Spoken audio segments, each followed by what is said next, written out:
দেখো ভগ্নাংশকে ভগ্নাংশ দ্বারা কিভাবে গুণ করতে হয় সেই বিষয়টা আমরা দেখব। দেখো প্রথমে আছে 3 ভাগের 2 কে 5 ভাগের 4 দ্বারা গুণ।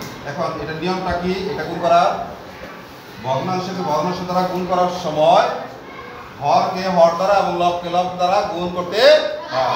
দেখো নিচে হর আছে কত 3, এই ভগ্নাংশে 3 গুণ আর এই হর কত আছে 5, উপরে আছে লব 2 গুণ লব আছে এখানে কত 4 সমান। এখন দেখো হর লব, এখন এটা দেখো আমরা লঘিষ্ঠ আকার প্রকাশ করতে পারি কিনা, হর লবকে একই সঙ্গে দ্বারা ভাগ যায় কিনা, কোনো একটা হর বা লবকে ভাগ যায় যায় না।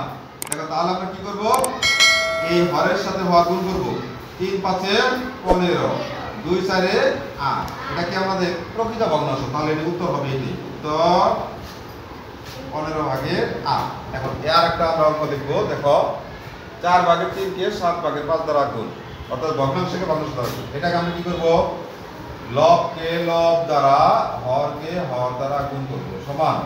এখন দেখো হর ও লব একই সংখ্যা দ্বারা ভাগ যায় কিনা, যায় না, তাহলে আমরা কি করব, হরকে হর দ্বারা লবকে লব দ্বারা গুণ করে ফেলব। 3 5 কত, উপরে লব 15 আর 4 7 কত 28, উত্তর 28 ভাগের 15। বুঝতে পারছো? ধন্যবাদ।